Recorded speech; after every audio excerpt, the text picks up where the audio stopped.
Today on the Audio Hotline, I'm going to be reviewing this large diaphragm condenser microphone, the Audio-Technica AT4040. This microphone goes for $299 US. Now, I don't want to say that this $300 microphone is expensive or inexpensive, because every time I do that, someone comments like, "Oh, this microphone isn't expensive. The microphone isn't expensive until it's $3,000, bruh." Or someone being like, "Oh, really? This is inexpensive? How about you tell my daughter that has a $5 microphone?" I'm not going to play that game. I'm not going to do it. What I will say is that microphones around this price tend to be really solid in the sense that if you can't get a good result with it, that's on you. Real quick note before we move any further. Of course, right as I was about to export this video to release it, I saw that Audio-Technica actually dropped the price of the AT4040. I don't know if it's going to stay that way. It seems like it might, but instead of it being $299, it's actually going for about $250 now. It doesn't really change the grade that I give it. Maybe it'd go up like a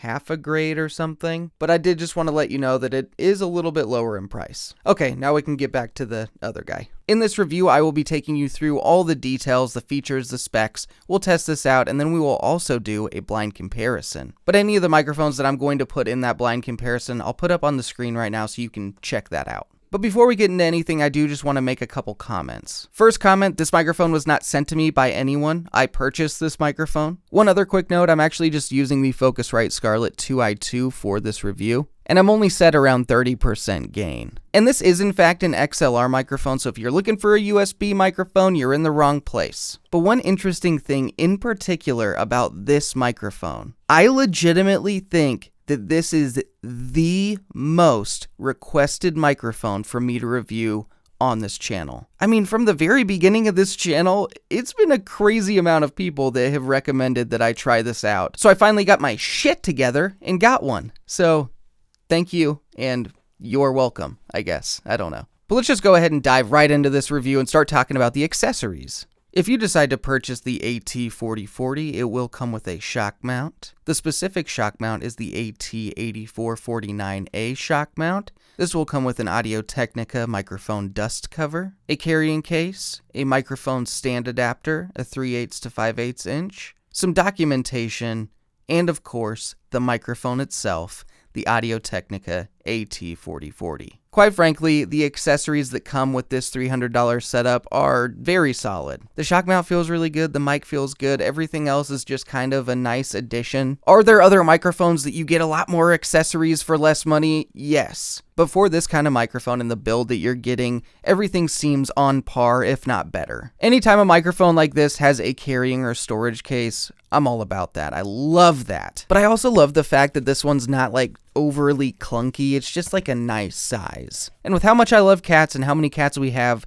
little dust covers go a long way. I love that. Now that we've talked about what comes with this microphone, now let's go ahead and talk about what comes on this microphone. Let's go through some quick features. The physical features of the AT4040 include two switches. One of them being an integral 80 Hz low cut filter, and the other being a 10 decibel pad switch. And while we're talking about the features, let's just go ahead and test them. Here is the microphone in flat mode, and now this is with the low cut filter engaged that drops 12 decibels per octave at 80 Hz. And now one more time, this is flat mode, and once again this is low cut mode. The negative 10 decibel pad isn't the funnest thing to test on these videos, but here's a quick example. Here is without the pad engaged, and now here is the negative 10 decibel pad. It does in fact work. I'm always a fan of when there are physical switches on a microphone. I may not use them an absolute ton, but I'm really happy that they are there in case I need them. But now let's go over the specs. The AT4040 has an externally polarized condenser element. This has a cardioid polar pattern, a frequency response of 20 Hz to 20 kHz, a sensitivity of negative 32 decibels,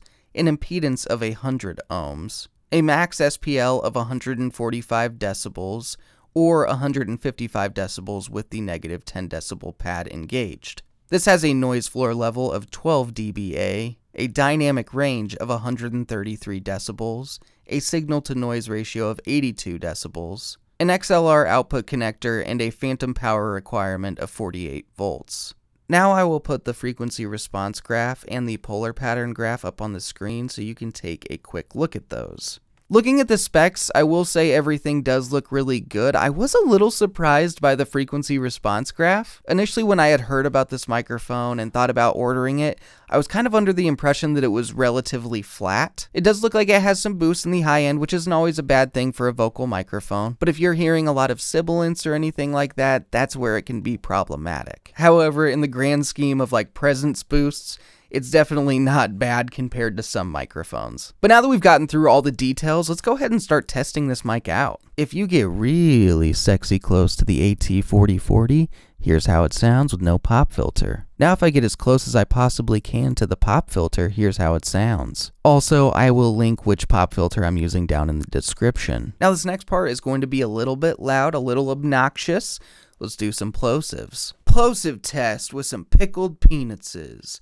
Pickled peanutses. Plosive test with some pickled peanutses. Pickled peanutses. This is with the low cut filter engaged. Plosive test with some pickled peanutses. Pickled peanutses. Now this is with the microphone to the side, it's angled toward my mouth, and my air is mostly going past it. Plosive test with some pickled peanutses. Pickled peanutses. Now if you talk directly into the front of this microphone, here's how it sounds. Now I'm talking directly into the side of this microphone. Now I'm talking directly into the back of the microphone, and now I'm slowly turning the microphone back toward the front of my mouth hole. Now let's take this polar pattern test one step further with some white noise.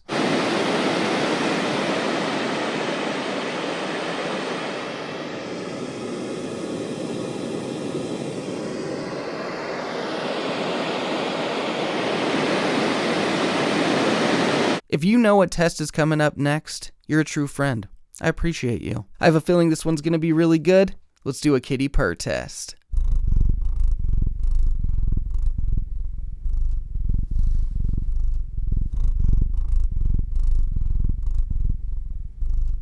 Now if you talk a few inches away from the microphone, here's how it sounds. Now I'm about 8 inches away from the microphone. Now I'm a foot away from the microphone. And now I'm 2 feet away from the microphone. Now, if you want to get this microphone for voiceover or podcasting or anything where you're going to put some post-processing on it, here's how it could sound with just a simple low-cut filter, a compressor, a limiter, and maybe a de-esser if it needs it. But as you can tell, this has been with a pop filter. That pop filter is pretty transparent, but here's the same post-processing without that pop filter. Now let's go ahead and do a couple quick guitar tests.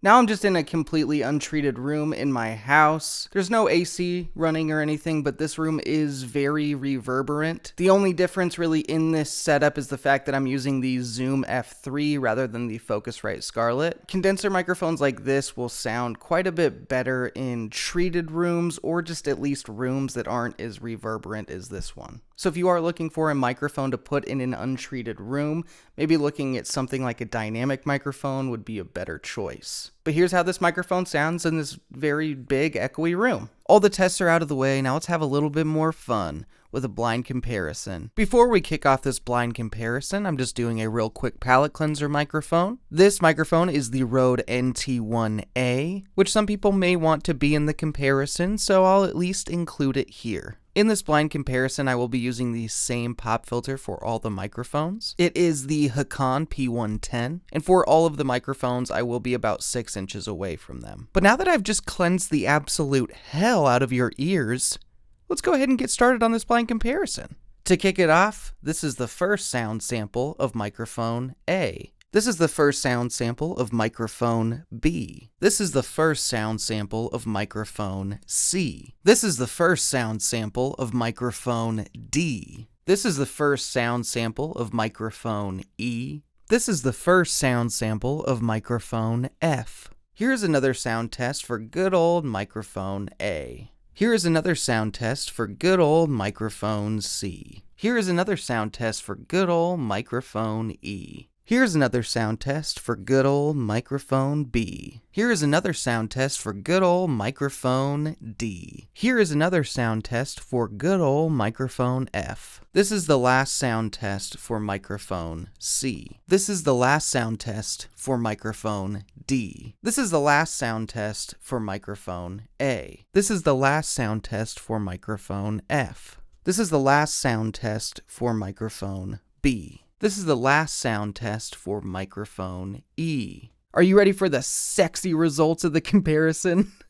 I don't know why they're sexy, they just are, okay? Microphone A was the RØDE NT1. Microphone B was the microphone this whole review has been about, the Audio-Technica AT4040. Microphone C was the Lewitt LCT 440 Purr. Microphone D was the Lauten LA220. Mic E, not Mikey, but Mic E, was the Audio-Technica AT2035. Microphone F was the Neat King B2. We've officially done all the tests and everything. Now let's go ahead and get into my opinion of the Audio-Technica AT4040. I've got to say, I was really excited to review the AT4040. I had a friend quite a while ago that owned a little home studio, and he just swore by the AT4040. And it's actually kind of weird that I've never tried it out, because I feel like I've tried a lot of microphones out around this price point. So I was happy to finally get one, especially since it's been recommended for me to try so many times. A part of me was really worried since one of my friends had really hyped this microphone up for me. Whenever that happens with like a movie or something, it seems like I never like the movie as much as I'm supposed to because the person overhyped it. But with this microphone coming in at $299, I've got to say, I get it. I get why he hyped it so much, and actually a part of me really wishes that I would have tried this out a long time ago. Back when he was using this microphone, I was really dedicated to the RØDE NT1. Not to say I regret using the NT1, but they are actually pretty similar. But for the price, I've got to say, this microphone's really good. And just overall, I think this is a very pleasing sounding microphone. In all reality, the only negative thing I'm going to say about this microphone is that I do wish the noise floor level was a little bit lower. I think that the RØDE NT1 and NT1A do a phenomenal job when it comes to noise floor level. I think the NT1A is like 6 dBA. All I'm really saying, it would be nice if it was a little bit lower, but this is absolutely workable. It's not a problem. When it came to the guitars, I will say the low end kind of cut through a little bit more, but fixing that in post wouldn't be that big of a deal. My grade for the Audio-Technica AT4040 is a B+. I think this microphone is really good. I think it'd be great for voiceover, for vocals, for instruments. It also could be really great for podcasting and YouTube as long as your room is somewhat controlled or treated. But overall, I'm very happy with this microphone. I'm definitely going to keep it around for a while. But thank you for watching this review of the Audio-Technica AT4040. I hope it helped you out, helped you decide whether you want to get one of these or not, but most of all, I hope you had fun. But stay tuned for a lot more reviews and comparisons and tutorials and stuff. And also, if you want to go check out a podcast of mine and Barks from Obscure Mics, you can go check out the link down below. It's called Obscure Hotline. We're super creative. Obscure Mics, Audio Hotline, Obscure Hotline. So smart. I do want to say a big thank you to everyone that subscribes to the Audio Hotline, but a big thank you to everyone that's a member of the Audio Hotline. Look at all those sexy, sexy names. Woo! So hot. If you want to be a sexy little thing like them, you can go ahead and press join down below. Thank you all for watching the Audio Hotline. I'll see you audio nerds next time.